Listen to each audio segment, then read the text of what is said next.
భీమన్న దొంగల వద్ద పనికి కుదిరిన కొద్ది కాలంలోనే వాడికి అంతులేని శరీరబలం తప్ప బుద్ధిబలం కొంచెం కూడా లేదని దొంగలకు తెలిసిపోయింది. అందుచేత వాళ్ళు భీమన్నకు యుక్తిగల పనులేవీ చెప్పక అతడి చేత బండ పనులు మాత్రమే చేయిస్తూ వచ్చారు. భీమన్న ఎంతెంత బండ పనులను సునాయసంగా చేస్తూ వచ్చాడు. ఒకనాటి రాత్రి దొంగలు ఒక ధనికుడి ఇంట దొంగతనం చేయటానికి భీమన్నను వెంట తీసుకుని బయలుదేరారు. వాళ్ళు యుక్తిగా ఇంటికి కన్నం తవ్వి లోపలికి భీమన్నను పంపుతూ లోపల కాస్త బరువుగా కనిపించే వస్తువులు మాత్రమే చూసి వాటిని తెచ్చి ఈ కన్నంలో నుంచి మాకు అందించు అన్నారు. వాళ్ళ ఉద్దేశం వెలగల వస్తువులన్నీ బరువైన పెట్టెలలో ఉంటాయని. భీమన్న దొంగలు చెప్పిన దానికి సరేనని ఇల్లంతా తిరిగి కనిపించిన వస్తువల్లా ఎత్తి చూశాడు. పెద్ద పెద్ద పెట్టెలు కూడా వాడికి తేలికగానే కనిపించాయి.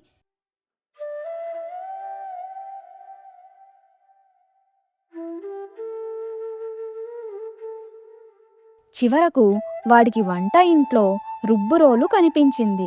దాన్ని కదిలిస్తే కదిలింది గాని ఎత్తబోతే లేవలేదు. ఇదే దొంగలకు కావలసిన వస్తువు, ఎవరైనా సాయం పట్టి భుజానికెత్తితే పట్టుకుపోవచ్చు అనుకుంటూ భీమన్న అటూ ఇటూ చూసేసరికి వంట ఇంట్లోనే మూలగా పడుకొని నిద్రపోతున్న వంటవాడు కనిపించాడు. భీమన్న వాడి దగ్గరికి వెళ్ళి తట్టి లేపుతూ, ఏవండోయ్, కాస్త లేచి ఈ రుబ్బురోలు సాయం పట్టండి అని అడిగాడు. వంటవాడు గాబరపడుతూ లేచి కూర్చొని, ఎవరు నువ్వు, రుబ్బురోలు సాయం పట్టడమేమిటి అని భీమన్నను అడిగాడు. ఇది దొంగలకు కావాలట, వాళ్ళు కన్నం దగ్గర వేచి ఉన్నారు. ఈ రోలు నేనొక్కన్ని ఎత్తలేకుండా ఉన్నాను అన్నాడు భీమన్న. వంటవాడు దొంగలు దొంగలు అని కేకలు పెట్టాడు. అందరూ లేచి భీమన్నను పట్టుకున్నారు. ఈ అల్లరి ఆలకించి దొంగలు అప్పుడే పారిపోయారు. ఇంటివాళ్ళు గుండు భీమన్నను రకరకాలుగా ప్రశ్నించి వాడు వట్టి మడ్డి వెధవ అని తెలుసుకొని వదిలిపెట్టేశారు. వాడు దొంగలను వెతుక్కుంటూ వెళ్ళాడు. దొంగలు వాణ్ణి నానా తిట్లు తిట్టారు. వాణ్ణి కొలువులో నుంచి తీసేద్దామనుకున్నారు.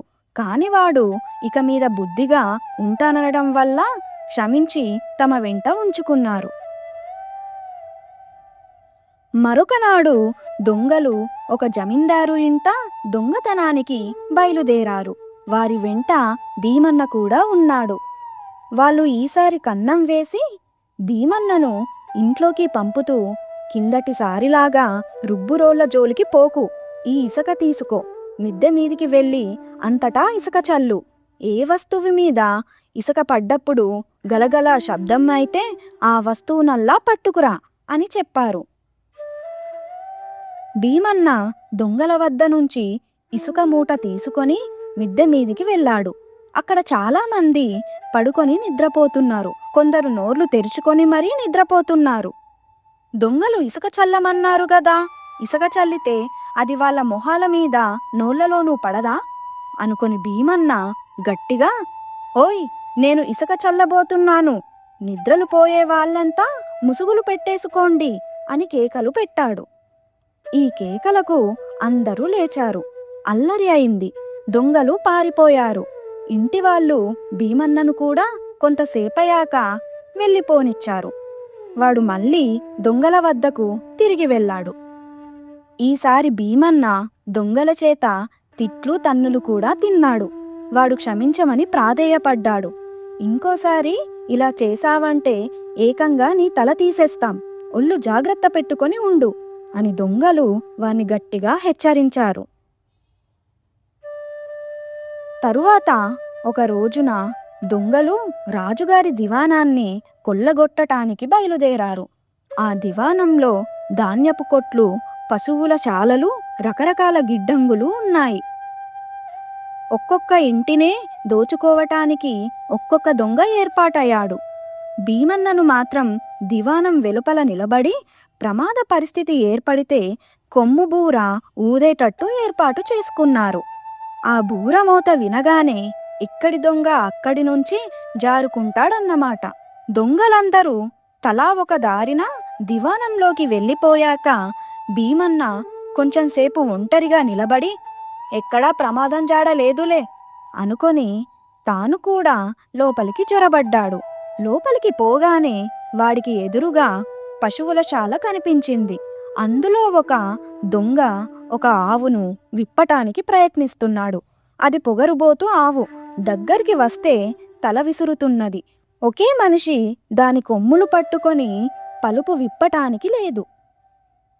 అందుచేత ఆ దొంగ తన దగ్గరికి వచ్చినవాడు భీమన్న అని కూడా గమనించకుండా, ఒరే బాబూ, కాస్త కొమ్ము పట్టు అన్నాడు. వెంటనే భీమన్న చంకలో నుంచి కొమ్ము బూరా తీసి తుర్రో అని పెద్దగా ఊదాడు. ఈ చప్పుడుకు రాజభటులు మేలుకున్నారు. బూరా చప్పుడు బయట నుంచి కాక లోపలి నుంచి ఎందుకు వచ్చిందా అని ఆశ్చర్యపోతూ దొంగలు ఎక్కడి వాళ్ళక్కడే నిలబడిపోయి రాజభటులకు దొరికిపోయారు.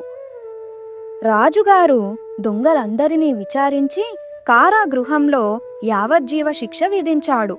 దొంగలను పట్టించినందుకు భీమన్నకు 500 రూపాయల నగదు బహుమతి, వాడి వేలికి ఖరీదైన ఉంగరము దొరికాయి.